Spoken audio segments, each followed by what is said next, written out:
அனைத்து நல்லுள்ளங்களுக்கும் விஜயசேகரின் அன்பான வணக்கங்கள். அதாவது ஏற்கனவே ஒரு முந்தைய பதிவில் நம்ம பார்த்துருக்கோம். உடல் மொழி அப்படின்னா என்ன, அது எப்படி நம்மக்கிட்ட தொடர்பில் இருக்குது, எப்படி அந்த தகவலை உடலில் ஏற்படக்கூடிய சில விஷயங்களை நம்மளுக்கு அதனுடைய பாஷையில் அதனுடைய சமீட்சையில் நம்மக்கிட்ட அதை சொல்லிக்கிட்டு இருக்கு அப்படின்றத போன பதிவில் பார்த்தோம். அதாவது இப்போ இந்த பதிவில் என்ன அப்படின்னு கேட்டிங்கன்னா, வலி, பெயின், இதை பற்றி பார்ப்போம். அந்த வலி அப்படின்ற ஒரு வார்த்தை நாமளாக வச்சுக்கிட்ட ஒரு எழுத்து. தமிழில் வலி அப்படின்னு சொல்கிறோம் இல்லையா, வலியாக இருக்குது, ரொம்ப வலியாக இருக்குன்றோம் இல்லையா. அதே இது ஆங்கிலத்தில் பெயின் அப்படின்னு சொல்லுவாங்க.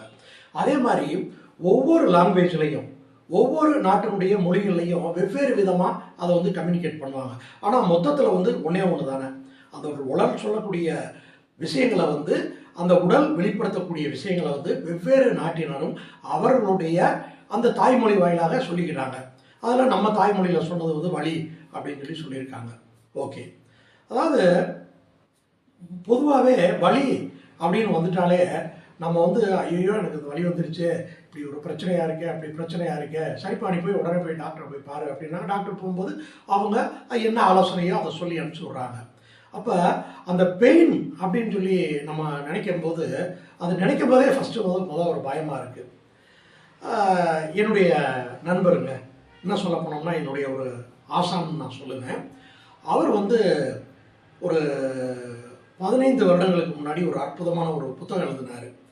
அந்த புத்தகத்தை அவர் எழுதும்போது அதை பற்றி யார்கிட்டையுமே பேசலை, யார்கிட்டையும் கலந்துக்கிறல. ஆனால் அதை எழுதிட்டார், எழுதி முடிச்சிட்டாரு. முடித்து அதை அவருக்கு ரொம்ப மனசுக்கு நெருக்கமான ஒரு சில பேர்கிட்ட கொடுத்து அதை செக் பண்ணும்போது, என்னங்க நீங்கள் அவர் எழுதின புத்தகத்தினுடைய தலைப்பு கேட்டிங்கன்னா உங்களுக்கு ரொம்ப ஆச்சரியமாக இருக்கும். அது அவர் எழுதின புத்தகத்தினுடைய தலைப்பு என்ன அப்படின்னா, நோய் என்பது வரம். ஆச்சரியமாக இருக்கு பார்த்தீங்களா, நோய் என்பது வரம் அப்படின்னு சொல்லி அந்த புத்தகத்தினுடைய தலைப்புங்க.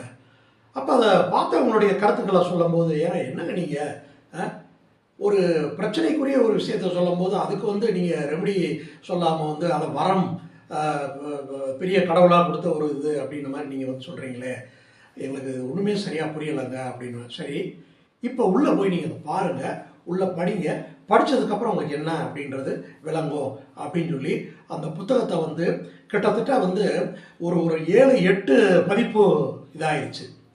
2015 அந்த புத்தகம் வெளியாச்சுன்னு நினைக்கிறேன். கரெக்டாக எனக்கு அந்த வருஷம் தெரியலைங்க. அந்த புத்தகம் வந்ததுக்கப்புறம் கண்ணாப்புன்னு நிறைய இடங்கள்ல போச்சு. குறிப்பாக நானே மலேசியா, சிங்கப்பூர் அங்கெல்லாம் போகும்போது எனக்கு மனதுக்கு நல்ல ஒரு பிடித்த நண்பர்கள் யாராவது ஒருத்தங்களை சந்திக்கும் போது, நம்முடைய இயற்கை மருத்துவத்தில் ஈடுபாடு உள்ளவங்களுக்கு நான் எப்பயுமே அந்த புத்தகத்தை 10 வாங்கி ஸ்டாக்கில் நான் வச்சுருப்பேன். அந்த புத்தகத்தை நான் ஒரு கிஃப்டாக கொடுப்பேன். புக்கை வாங்குறவங்க ரியாக்ட் பண்ணும் போதும் புக்கை பார்த்துட்டு, டாக்டர் என்ன டாக்டர் நோய் என்பது வரம்னு சொல்லியிருக்காங்க அப்படின்னு, உள்ளே போய் பாருங்கள், பார்த்துட்டு அப்புறம் எனக்கு தகவல் சொல்லுங்கள் அப்படின்னு சொல்லுவேன். அந்த மாதிரி ஒரு அற்புதமான புத்தகம் அந்த நோய் என்பது வரம் அப்படின்றது. அந்த புத்தகம் கிடைக்கும், எல்லா பதிப்பகங்களையும் கிடைக்கும். நீங்கள் படித்து பார்த்தீங்கன்னா நான் சொல்லக்கூடிய அந்த விஷயமும் அந்த எழுத்தாளர் அவர் எழுதின அந்த புத்தகத்தில் எவ்வளோ நிஜங்களை சொல்லியிருக்காரு, உண்மைகளை சொல்லியிருக்காரு அப்படின்றது உங்களுக்கு புரியும். ஓகே, இப்போ இந்த வலி, பெயின், இதை பற்றி தாங்க நான் சொல்ல வரேன். நான் அதாவது ஒரு வலி அப்படின்னு சொல்லி வரும்போது நம்ம அதை வேறு விதமாக பார்க்குறோம். ஐயோ ஏதாவது ஒன்று ஆயிடுச்சா, நெஞ்சில் வலி வந்துருச்சுன்னா ஐயோ நெஞ்சில் வலிக்குது, ஏதாவது ஒன்று நடந்துருப்பான் அப்படின்ற ஒரு பயப்படும். கையில் வலிக்குதா, என்ன பண்ணுவோம், கொஞ்சம் நேரம் ஒரு நாள் வலி வந்துச்சு அப்படின்னா ஏதாவது எண்ணெயை போட்டு நம்ம தடவி விடுவோம். அதே வலி தொடர்ந்து அதே இடத்துல திரும்ப திரும்ப அது வந்துக்கிட்டு இருக்கு அப்படின்னும் போது தான் நான் உங்கள்கிட்ட ஏற்கனவே சொல்கிற மாதிரி உடனே அது திரும்ப திரும்ப தொடர்ந்து அந்த பெயின் வந்துக்கிட்டே இருக்கு அப்படின்னா அது வேற ஒன்றும் இல்லைங்க, அது ஒரு உடல் மொழி தாங்க. அது அந்த மொழியை உங்கள்கிட்ட சொல்லுது, உங்களுக்கு நேரடியாக உங்ககிட்டே சொல்லுது, பாதிக்கப்பட்ட உங்ககிட்டே டேரெக்டாக பேசுது. அப்போ நீங்கள் ஒரு நல்ல ஒரு டாக்டர் போகும்போது அவங்கள போய் சந்திக்கும் போது முழுக்க அவங்க என்ன அவங்களுடைய மெத்தட் படி என்ன பரிசோதனை பண்ணணுமோ பார்த்துட்டு உங்களுக்கு ஆலோசனை கொடுப்பாங்க. ஏன்னா அது என்ன சொல்லுது அப்படின்னு சொல்லி கேட்டிங்கன்னா, பாதிக்கப்பட்ட அந்த இடத்துல ஏதோ ஒரு ப்ராப்ளம் இருக்குது அப்படின்றத மூளை பெயின் அப்படின்ற ஒரு உணர்வுகளை அந்த உடலுடைய மொழியை அந்த உடலுடைய சமீட்சையை உங்ககிட்ட வந்து அது சொல்லுதுங்க. இதுதாங்க உண்மை.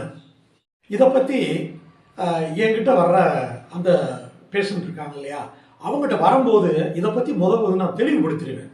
ஃபஸ்ட்டு ட்ரீட்மெண்ட் நம்ம ஆரம்பிக்கிறதுக்கு முன்னாடி ஒரு விஷயத்தை தெளிவாக புரிஞ்சுக்கிட்டோம் அப்படின்னா அதுக்கப்புறம் நம்மளுக்கு அதை வந்து இதுதானா, சரி நம்ம வந்து கண்டிப்பாக டாக்டரை போய் பார்ப்போம், இல்லாட்டி நாம் என்ன செய்யணும், நம்மக்கிட்ட உள்ள தவறுகளோ அந்த விஷயங்களை வந்து மாற்றிக்குவோம் அப்படின்ற ஒரு முடிவுக்கு வரலாம்.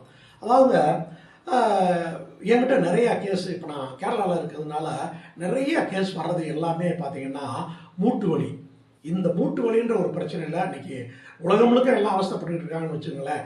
இருந்தாலும் அந்த மூட்டு வலி பிரச்சனை பர்டிகுலராக இந்த பகுதியில் கொஞ்சம் கூடுதலாக இருக்குது. ஏன் அப்படின்னு சொல்லி கேட்டோம் அப்படின்னா அவங்க வந்து காரம் வந்து ரொம்ப விரும்பி அதிகமாக எடுத்துக்கிறாங்க. அதுக்கப்புறம் உப்பு வந்து கொஞ்சம் கூடுதலாகவே சேர்த்துக்கிறாங்க. அதுக்கப்புறம் அந்த குடலை சுத்தப்படுத்துறது அப்படின்னு நம்ம பெரியவங்க சொல்லியிருக்காங்க இல்லையா, வருடம் இருமுறை அப்படின்னு சொல்லி, அதை அட்லீஸ்ட் வருடத்துக்கு ஒரு முறை கூட செய்கிறது இல்லைங்க. உள்ள குப்பைகள் கழிவுகள் எல்லாமே தேங்குது. அப்போ இந்த தேங்கி இதாகும் போது யூரிக் ஆசிட் அப்படின்ற ஒரு விஷயம் வந்து தெரியும். அது ஒரு விதமான கழிவு. அதுக்கு வைக்கப்பட்ட பெயர் வந்து யூரிக் ஆசிட் அப்படின்னு அந்த ஒரு பேர் வச்சுருக்காங்க. இந்த யூரிக் ஆசிட் கழிவுன்னே வச்சுக்கிறோமே, என்ன சொல்ல போனோம், அது ஒரு குப்பை அப்படின்னு நம்ம வச்சுக்கிறோமே. இந்த கழிவானது மூட்டு பகுதியில், அதாவது எலும்புடைய இணைப்பு இருக்கு இல்லையா, ஒவ்வொரு நம்ம உடம்பு எல்லாமே வந்து எலும்புடைய இணைப்புகளில் தான் இருக்குது. அதாவது உங்களுக்கு உதாரணத்துக்கு ஒரு இதை நான் காட்டினா உங்களுக்கு இன்னும் தெளிவாக வந்து புரியும். பாருங்க, இதுதான் வந்து நம்மளுடைய கால், அதாவது கீழிருந்து வரக்கூடிய, பாதத்திலிருந்து வரக்கூடிய இந்த எலும்பு பகுதி. இது வந்து அந்த தொடைப்பகுதியிலிருந்து வரக்கூடிய எலும்பு பகுதி. அப்போ இந்த ரெண்டு எலும்புகளுக்கும் இடையில பார்த்தீங்களா லிக்மெண்ட்னு சொல்லுவாங்க. இது ஒரு ஜவ்வு படலம் மாதிரி, அதாவது ரொம்ப அந்த ஜவ்வு வந்து ரொம்ப ஸ்ட்ராங்காக இருக்கும், சாக்கப் சார் மாதிரின்னு வச்சுக்கோங்களேன். இந்த ரெண்டு எலும்புக்கு இடையில இந்த இடத்துல வந்து இது இருக்குது. ஏன்னா அந்த வலிக்கான காரணங்கள் வந்து ஒவ்வொன்றா நான் சொல்றேன். இந்த எலும்புடைய அந்த ஜாயிண்ட் இருக்கு இல்லையா, அந்த ஜாயிண்ட்ல வந்து இந்த யூரிக் ஆசிட் அப்படின்னு சொல்லக்கூடியது வந்து இந்த பகுதியில் வந்து படிய ஆரம்பிச்சிருதுங்க. இங்க, அதுக்கப்புறம் இந்த கீழ் பகுதியில் இங்க, இதுல எல்லாம் வந்து ஃபர்ஸ்ட் லைட்டா அது வந்து படிய ஆரம்பிக்குது. ஓகே, இப்ப அது வந்து மூட்டில் வந்து படியும் போது என்ன ஆகுது அப்படின்னு சொல்லி கேட்டீங்கன்னா, அப்ப அதனுடைய ஃபங்க்ஷன், அதாவது அந்த நம்ம வந்து எழுந்திருக்கும் போது இது ஒரே நிலையா நிற்கிறது கிடையாது இல்லையா. இந்த கால் வந்து உட்காடுறோம், எழுந்திருக்கிறோம், வேலை செய்கிறோம், ஒவ்வொரு வேலையாக நம்ம செய்யும் போது அந்த ரெண்டு எலும்புகளுடைய இடையில வந்து அந்த யூரிக் ஆசிட் வந்து படியுது அப்படின்னு நான் வந்து சொன்னேன். அது என்னன்னு கேட்டிங்கன்னா உராய்வு ஏற்படும் இல்லையா. அந்த உராய்வு ஏற்படும் போது அப்படியே அது ஒரு பெயினாக இருக்கும். இன்னொன்று, ரத்த ஓட்டம் வந்து அந்த பகுதியில் வந்து சரியாக வராதுங்க. அந்த பகுதியில் செல்லக்கூடிய ரத்த நாளங்களில் வந்து அப்படியே மூவ் ஆகாது. ரத்தங்கள் வந்து அந்த பகுதியில் வந்து மூவ் ஆகாமல் இந்த யூரிக் ஆசிட் அப்படின்ற அந்த கழிவானது அந்த இடத்துல படிச்சிருக்கும் போது அந்த வலி தாங்க முடியாத ஒரு கடுமையான ஒரு வலியாக இருக்கும்.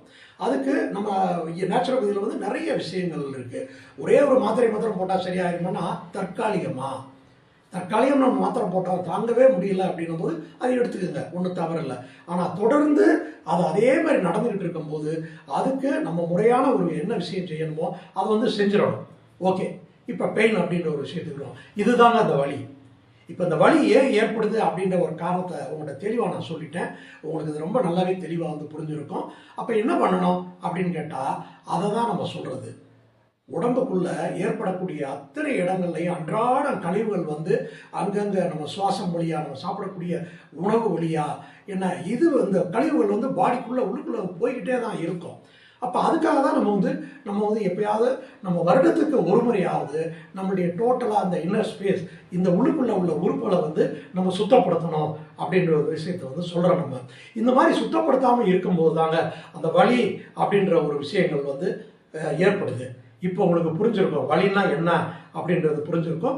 இந்த வலி உடல்ல வெவ்வேறு இடங்கள்ல வரும். இப்போ மூட்டு வலியை பற்றி சொன்னேன். அப்போ எல்லாருக்கும் மூட்டு வலியா அப்படின்னா கிடையாது. அந்த பாதிப்பு ஏற்பட்ட நபருக்கு ஏன் அந்த மூட்டு வலி வந்துச்சு அப்படின்றதையே நான் வந்து சொல்லிட்டேன்.